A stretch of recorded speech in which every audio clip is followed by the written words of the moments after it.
What's going on, everybody? What a weekend. Hobbypalooza, I watched a lot of the For Collectors content. I don't think I caught every single show yet, but they are all stored on the For Collectors channel. And the ones I missed, I'm definitely going to check out. If you missed that, last night at 6 p.m. Eastern, my buddy Darren and I from Return to Collecting did our off topic. And again, if you haven't seen it, go over to For Collectors, check that out. We had a great time. And what a weekend. I think my wife 100% realized what a degenerate card collector I am at this point after seeing how much screen time I had this past weekend. Before I get going too far, I wanted to do a quick shout out for my buddy Brent. Brent is coming up on being a Hall of Fame content commenter and has become a friend. I really enjoy him. He gave me that Roger Clemens golf ball. This is from a charity tournament that he put on, and he gave that to me. That was very cool. And then he also gave me this Bill Dickey signed little silhouette poster. That is very, very cool. Brent, thank you, my friend. Super generous. Really, really appreciate those. Now, last week, I threw out a question, and my question was, over the next 5 years, whose cards do you think will go up the most over the next 5 years? And I said Willie Mays, Josh Gibson, or Mickey Mantle. Well, I had no idea what would transpire almost instantly. Very, very shortly thereafter, after that video posted, you know, we got the news that Willie Mays had passed away, which obviously changes things a lot. Now, some of the responses that I'm going to share are responses that were made before he passed. Some are going to be after he passed, and you'll obviously see in the responses the difference in the mention of it or not. One of the reasons I picked Willie Mays is because, you know, there was a question last week where apparently on Ken Golden's Netflix show, he mentioned, hey, I think Willie Mays is one of the most undervalued people in the hobby. And I thought that was an interesting point. And also the fact that he was still living and the oldest living Hall of Famer. And, you know, just kind of putting that piece into the equation on how people might answer. Again, little did I know, obviously, that we would lose him over that week. Now, Mickey Mantle has always been the hobby darling, right? He's the guy who gets the most attention. He's kind of the popularity contest, the homecoming king type guy. And so his cards have always been surging. And then Josh Gibson, with some of the news that has come out recently where he's been in the spotlight, sort of curious where everybody would stand. Now, whenever I ask you guys a question, I kind of have a prediction on how you all will respond. My prediction was completely out to lunch. I wasn't even close. There was one player that I thought the overwhelming majority of people would use and mention and suggest and give reasons why, and almost nobody picked that person. Really interesting. So we're going to go through some responses here on how you all answered that question. And we're going to, you know, feature those. Then I'll talk a little bit. Then we'll talk about the next person and what they had to say. And we'll talk a little bit about, and then the third person.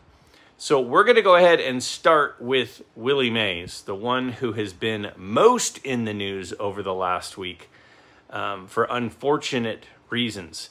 Now, before you cut out when I've gone over stuff, stay to the end, because I think that this week's question is probably the most polarizing question that I've asked you all to date.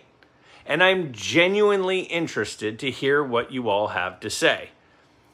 I've asked a lot of questions. I've been doing these episodes where I ask questions to you guys for over a year. Once a week. I missed 1 week, and it was the week I was in Strongsville. Other than that 1 week, so we've done this 51 times or more. And this question is going to be polarizing. Very curious to hear your thoughts. But first, let's go ahead and hear what the people who picked Willie Mays as the player whose cards will increase the most, why they chose Willie. Let's check these out. Starting with Willie Mays, arguably the all-around best baseball player of all time. I think Mays' card values will increase the most in the next 5 years. Mays was in the Negro Leagues, so he has that history going for him like Gibson. Sadly, Gibson's values will always be hurt, at least to some degree, by the fact that his baseball play and history are not chronicled to anywhere near the degree of Mantle and Mays. If Mantle and Mays were currently at the same price level, I might answer differently. Mays' values may never catch Mantle's values, but I think the gap between them will shrink over time. Also, as collectors decide to start player runs, or Topps player runs, Mays has some expensive cards, but Mantle has the ultimate stopper from the 1952 Topps. Finally, many consider Mays the best overall player of all time. Take care, my collecting brother. Willie Mays for sure will increase the most. Sadly, his age dictates that he won't be around much longer, so when he does pass, a lot of new attention will be brought to him for another generation to learn and appreciate his amazing career. Another one says, I watched your video on Thursday, June 20th, and I know that Willie Mays just passed away.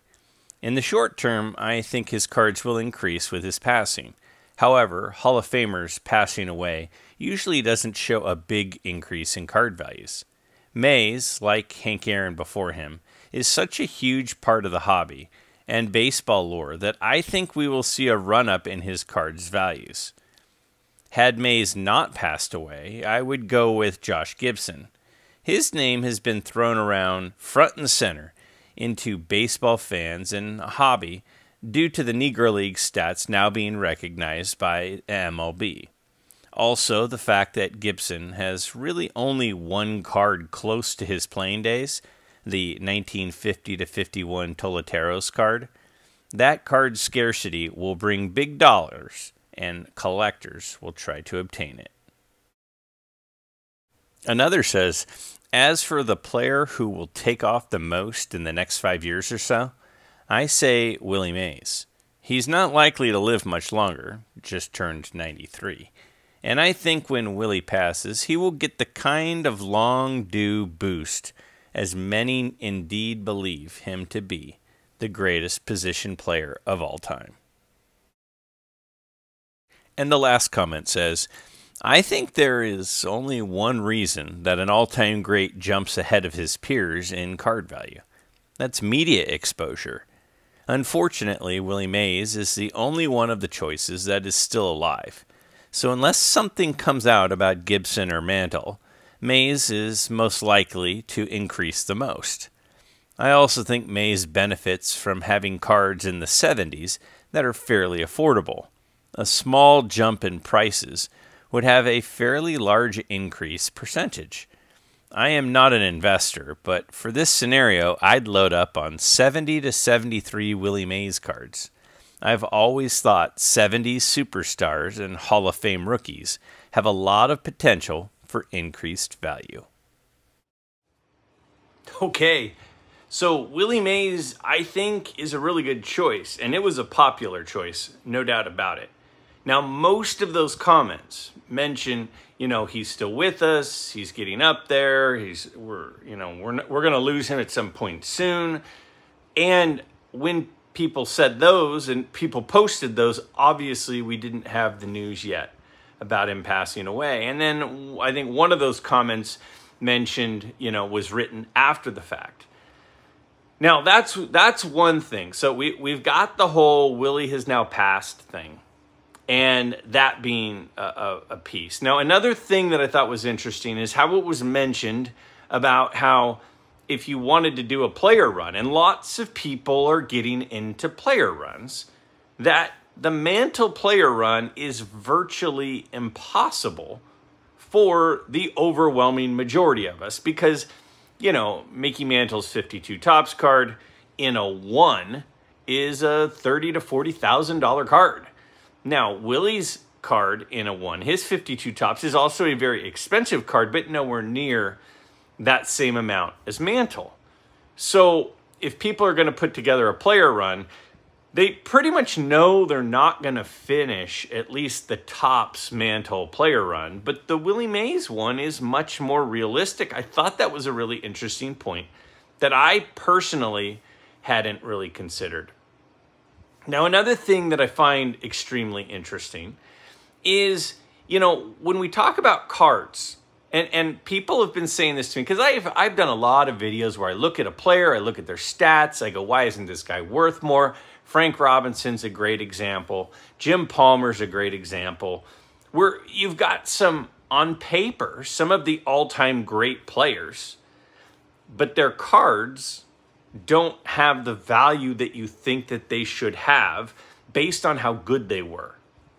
And a lot of people say, yeah, that guy's undervalued. You know, Harmon Killebrew's another example. Willie McCovey's another example. Juan Marichal. There are a lot of guys that fit that category. But what a lot of people have pointed out along the way as well, though, is it's not about how good you were. It's basically a giant popularity contest. You know, the person who wins Homecoming King is not the person who has the highest GPA or is the most athletic or is the kindest. It's generally the person who's popular. And, you know, I've never understood what makes some people popular. Especially growing up, it was confusing to me, the appeal of some. But I will say that with baseball players, their story, their background, the market that they're in, the media attention that they get is certainly makes more sense at times. So if we look at Willie Mays, you know, when you look at Willie Mays, if you just go to YouTube and type in Willie Mays defensive highlights, oh my gosh, some unbelievable catches, not just the catch, but there are some catches in Candlestick Park where he's going into that chain link fence at about 50 miles an hour. Some of his throws, some of his running. I mean, you know, a friend of mine was fortunate enough to sit in Willie's suite at Pac-Bell Park about 5 years ago. And my friend didn't watch the game at all because Willie was there. And what he did is he went over to the couch and he sat next to Willie in Willie's chair and just talked to Willie the whole game. And when he did that, and he asked questions to Willie, and he talked to Willie, and he heard stories from Willie, one of the things, and the video on the screen here is the actual conversation. Now, it's really hard to hear Willie here, but you can see my friend talking to him. One of the things that Willie shares in this conversation is that at the polo fields, at the polo grounds, what he used to do is he used to tag up from second base on a deep fly to center. And he would score from tagging up on second and go all the way around third and home. Willie was really fast and a really good base runner. And, I mean, his home run totals, they weren't low. You know, well over 600 home runs, 660. He hit for average. He literally did everything. So when you talk about the best players of all time, and it's not like he was a small market, right? He goes from New York, and then he goes over to San Francisco, 2 large markets. And, you know, it is interesting to me that Willie Mays is not more expensive. Now, when you look at, you know, the guys from that era. It is Mantle. Everybody knows Mantle is light years ahead of everybody. But then it's, you know, a big drop-off before it gets to Willie and Hank Aaron and Clemente and Koufax. And I just wonder why. You know, is it that Mantle is overpriced? Is it that Mantle, you know, I've heard people say Mantle is underpriced. I don't know. But if you're starting an all-time fantasy team, and you can pick anyone from the history of the game, and defense counts too, it would be really hard to pass up Willie Mays.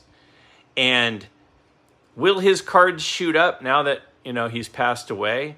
Well, there's been a lot of attention. You know, I watched a lot of videos this last week, and people talking about being at the Chantilly show and how, you know, his cards were just selling quickly.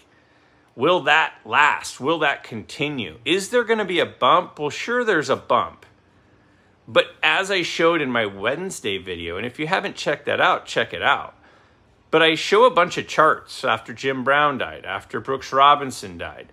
You know, after some of these all-time greats passed away, and it was inspired by the fact that, you know, we had just lost Jerry West and Bill Walton. Cards do spike, but then historically they kind of come back down and they kind of go back to around where they were. There's not this groundswell where they go up and then they just surge for a long period of time. Could that happen with Willie? It certainly could, because he is an anomaly. He is a guy who should have gotten more love, at least from my perspective. And I realize I live in Northern California, and everything is about Willie Mays. Everybody who grew up in that era in Northern California, you know, my parents' generation, they all talk about Willie Mays. And it's not like Willie McCovey wasn't insanely popular too. He was. But Willie Mays is Willie Mays. I think it's a great choice. I think it would be a good choice, you know, despite the fact that the events that have happened this last week have happened. His cards do seem significantly lower than other players from that era who, you know, as a whole is probably better than, but apparently isn't as popular as. So great choice there. Next, let's look at what people had to say about Josh Gibson. When you talk about some of the all-time greats, a name that has to be included is Josh Gibson. As for your question this week, I think they will all continue to increase in price, but I think Gibson has the best chance to increase by the greatest amount. I know Gibson's card prices have already just recently gone up due to him getting into the MLB record books, but there are just so few of his cards out there. I think rarity will play a big factor into his prices continuing to rise. Mantle and Mays certainly have some oddball issues and cards in high grades that many would consider rare, but most of their cards in lower grades are very easy to find. With Gibson now being in the official record books, I think the younger generation that is getting into vintage cards and the history of baseball will start to learn more about his life and career. That will only add to the demand for his cards that there are already so few of.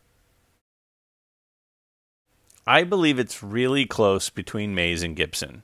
In my opinion, Mantle is Mantle. I do not believe his prices will fluctuate too much in 5 years.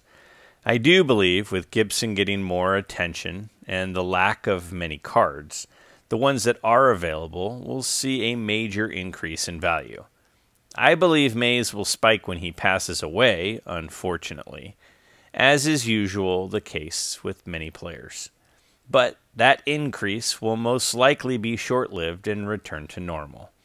After all this, I give the edge to Gibson based on supply and demand. Another comment says, Gibson will see the biggest increase. If the only known Playing Days postcard comes up for auction, it will go nuts. The propaganda's Gibson has been skyrocketing for the last 5 years and is considered his best card by most. The rarity is going to keep this one going up.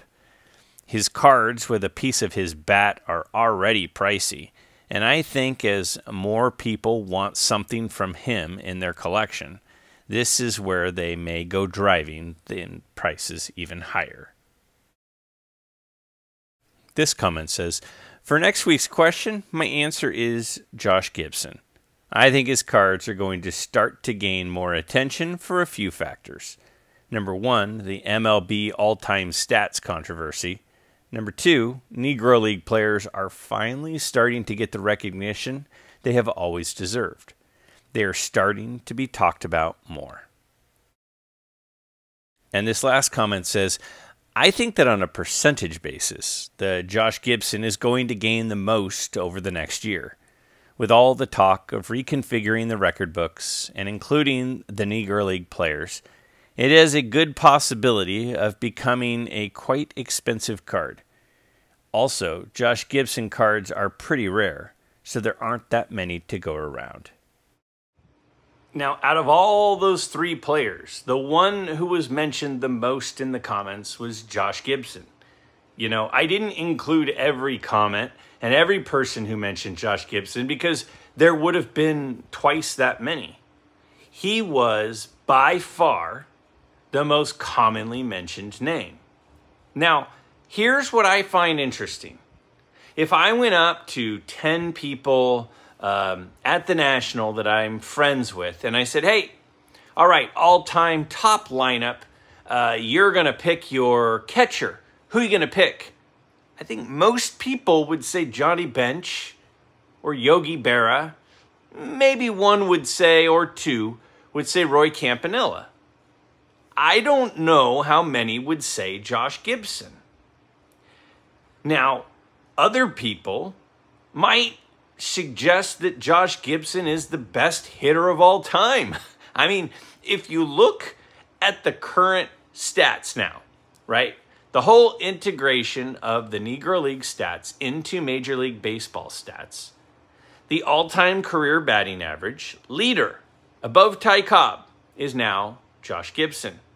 And the all-time slugging percentage leader now is Josh Gibson. So you have a guy with a slugging percentage above Babe Ruth. You have a guy with a batting average above Ty Cobb. But if I just quickly asked people at a card show who's the best catcher at all time, most people wouldn't mention him. So he's largely overlooked and forgotten. So the question is, will that change? Now, there's no doubt about it that MLB taking the stats and merging them with MLB's stats and the Negro League stats is 100% going to put Josh Gibson in more relevance to current younger generation collectors than he was for years and years and years. And that absolutely might change things. See, when you take a player that played 80 years ago, and you take that player, and it's hard to change the demand. How do you change the demand of a guy that played 80 years ago? And that's one of the reasons that a player passing away, like Willie Mays, could potentially boost their card values is because it changes the demand. It reminds you, you see all these news stories, all these highlights, it's in the news. You remember how great that player was. And that helps their card value because for the most part, the supply is set. The supply of their cards is not going to change. So the only thing that's going to change their cards is some change in demand. Well, there is no doubt that Josh Gibson has been in the news. And he has largely been in the news because of exactly this. The fact that Major League Baseball now recognizes stats from the Negro Leagues as part of their stats. So this is a rare case where a player who played decades ago could see a surge in demand. And that surge in demand shooting up values. Now, the other thing that's mentioned several times in here that's really interesting and is super true is the lack of supply of Josh Gibson cards. Now, when there aren't many choices, right? When you don't have a lot of options for cards and the demand goes up, it changes the angle of the supply curve. And when the supply curve is that sharp, when it is that steep, because there is not a very big supply, what happens is a slight change in demand dramatically changes the value and the price. So I think that that makes sense, big time makes sense for Josh Gibson and his cards. I think that this is a choice that obviously is a popular one. You know, by far the most common response was Josh Gibson. The question, though, is this: will it last? Will people go back to kind of looking at the MLB stats that happened in the MLB and not the Negro League stats? Will people look at the combined stats? Or will they say, there's too many issues and inconsistencies and there's not enough sample size, so we're going to focus on these stats? So kind of have separate stats. There's the MLB stats and then the combined stats. If that happens, then Josh Gibson cards might come back down to earth. The other question, though, is because there are so few Josh Gibson cards, there aren't a lot of people who can afford the ones that there are. That Toleteros card is tens of thousands of dollars. And that card, when it sells, 99% of us in the hobby cannot participate in owning a Josh Gibson card. So if there's only a small percentage of people who can participate in it, to a certain extent, it might become irrelevant to your average collector. And if it becomes irrelevant to your average collector, does that mean that his card values are just kind of over here and the rest of us are focused over here on the guys that we can afford or potentially afford, like a Mantle and a Mays? So the low supply and the increase in demand certainly has at least temporarily shot up the prices of Josh Gibson cards, but it has also eliminated a lot of people from being able to be a potential buyer. I find that to be an issue that will likely have something to do with it. Now, another thing that's happened, though, is, Topps is working on a Negro League set, a modern Negro League set. How well that's accepted, I think, is going to be really interesting. Because if that becomes a mainstream set, a highly desirable set, it will be an opportunity for a lot of collectors to potentially learn about some of these great players. But if it's a set that kind of gets ignored and overlooked and people don't really collect it, then it wouldn't really affect the demand of some of these players, and it won't affect people's ability to kind of learn about some of those players and how great they were. So that set that's coming from Topps, and I believe it was Orlando of A Collector's Dream, shared a video from Topps where they were showing the design and the designer of that set. And it's a beautiful set, absolutely beautiful. So how that's received could also potentially affect some of those players' values. Josh Gibson is a great choice. I'm just curious, is this going to be here to stay? Or is this a temporary bump? Like the temporary bump we saw when we lost an all-time great like Jim Brown? Or is this a bump that's here and is going to be here for a while? Next is Mickey Mantle, the absolute hobby darling for many decades. The great Mike Petty says, one name and one name only. People won't run a 1974 Common. It will crash soon. There are just not enough collectible Gibson cards, and he is still the same player he's always been, albeit a great one. Jackie Robinson is more collectible. Willie never gets the respect he deserves as the best player in the history of the game. His cards will continue to be collected, but the easy answer is the same one as Bob Shepard gave.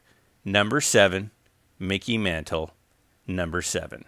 He was good. For this week's question, I really want to answer Josh Gibson. I think supply and demand would increase the value due to the limited number of Gibson cards. But Mickey is still the king, and his demand will outpace Gibson's.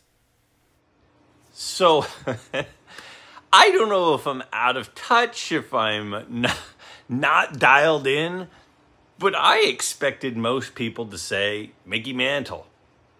Now, Mickey Mantle is the one player of the three who hasn't been in the news and doesn't, at least from what I know, have anything coming up that could potentially suddenly make him in the news. I suppose if, Netflix or ESPN were doing a big documentary on him, or if there was a movie that was going to come out on him, because a lot of people think that's one of the reasons that Jackie Robinson cards have gone up a lot over the last 5 years, is because there have been a couple of movies. Yogi Berra had a documentary that came out, and a lot of people think his cards went up a little bit as a result of that. Part of the reason some people think Michael Jordan's cards took off is because of the Michael Jordan Last Dance documentary. So it's definitely possible that something happens with Mantle, but there's not anything that I personally am aware of. But he's always been the guy in the hobby. It's been Mickey Mantle. He's the most popular player. And again, like I mentioned earlier, card collecting is not always about who's the best player. It's about who's the most popular player.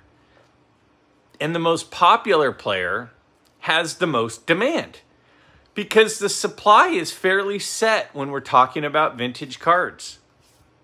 So where is the demand? Now, as a kid growing up, you'd see a Mantle card. Oh my gosh, that's a Mickey Mantle card.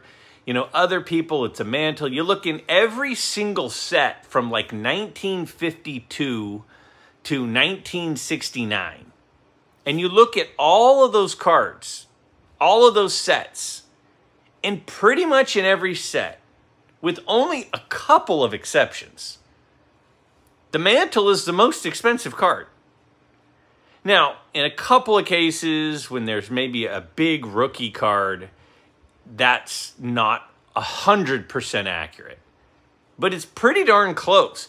That for literally almost 20 straight years, the most valuable card in every single set, or at least in the top 2 or 3, is the Mickey Mantle. And that tells you everything you need to know. So my thought was, why would that change? Why would Mantle's cards suddenly not continue to increase at the same trajectory that they have been? And there would have to be a change in trajectory for Mays and Gibson to make ground up on Mantle. And them being in the news and having an increased demand certainly could do that. No doubt about it. But I just kind of think Mantle is Mantle, and I was shocked that more people didn't say Mantle. Now, Mike Petty said Mickey Mantle, and he mentioned Bob Shepard. Bob Shepard is the longtime announcer of the Yankees, not announcer on TV broadcasts, but in the park. He was the guy who would call the player when they were up to bat. They would announce the player. And he did it from like the time of like Babe Ruth until Derek Jeter. In fact, Derek Jeter even had it recorded, and then after Bob Shepard was not with us anymore, Jeter continued to use Bob Shepard announcing him at games. Now, it surprised me that more people didn't go Mantle. And it makes me wonder, do we sometimes want there, do we try to outsmart ourselves? When we're collecting cards, when we're anticipating what's going to happen to values, and I know everybody, there's some people that tuned out a long time ago saying values. I hate talking about values. This is a hobby. It's about having fun. It's about collecting what you like. I get all that. I do. But values do matter. They do absolutely matter, because if they didn't matter, you wouldn't spend good money on a more expensive player than a significantly less amount of money on another really good player. Like, you buy expensive cards for a reason. That, again, is a whole different can of worms, though. So I just think that maybe sometimes we're looking at what is the next big thing instead of just going with kind of the gold standard. It's like the people who, you know, you just invest in the S&P 500. Just put your money in there every month and don't think about it. Versus the person who's trying to time Bitcoin or the next cryptocurrency or the next, you know, tech company that's going to explode like Apple and be the next Apple. It's like sometimes I think that we try so hard to find the lottery ticket that are we overlooking the gold standard? Now, I'm not suggesting that's what we are. I just think that's my reaction to seeing so few people pick Mantle. Mantle has been #1 in the hobby for the last 40, 50 years. Why is that going to suddenly change? Why is it suddenly going to be Josh Gibson? Or why is it suddenly going to be Willie Mays whose prices surge? And I know the question is not whose cards will be more valuable, but whose will increase the most. But for the last 40 years, the cards that increased the most were Mantle cards. Why is that suddenly going to change? Why do we think it's going to be different? And that's kind of the reason I expected Mantle to be the overwhelming answer. Because why go away from something that has been so consistent for so long? That's the part that I found the most interesting. Now, what happens? Who knows? You know, will I still be making videos in 5 years and we can look back at this? Maybe, maybe not. I don't have any idea what's going to happen over the next 5 years. And some people are like, why are we speculating? We're not speculating. See, to me, just talking about this kind of stuff is a lot of fun. It's really, really fun to just have conversations about all things cards. Beautiful cards, favorite players, favorite sets, values. It's part of the hobby, whether people like it or not. And I find it interesting to at least share opinions on it. Now, in regards to sharing opinions, my question for this week, I think, is going to be very, very polarizing. And I'm extremely curious to hear what you all think. But my question is this: what is your preferred grading company? Now, I know there are several. And some people are going to say, Greg, why are you not including this one? And why aren't you including that one? And this company's big. I understand. But when you look at market share of grading, well over 90% of vintage cards are being graded by 2 companies. Those 2 companies are PSA and SGC. And then there are a lot of people who prefer to leave their cards ungraded. So my question for you all is, do you prefer PSA, SGC, or leaving your cards ungraded? I'm most interested in not your answer. I'm most interested in why. And I'm also especially interested in, has it always been that way? Have you always been an SGC person? Or have you always been a PSA person?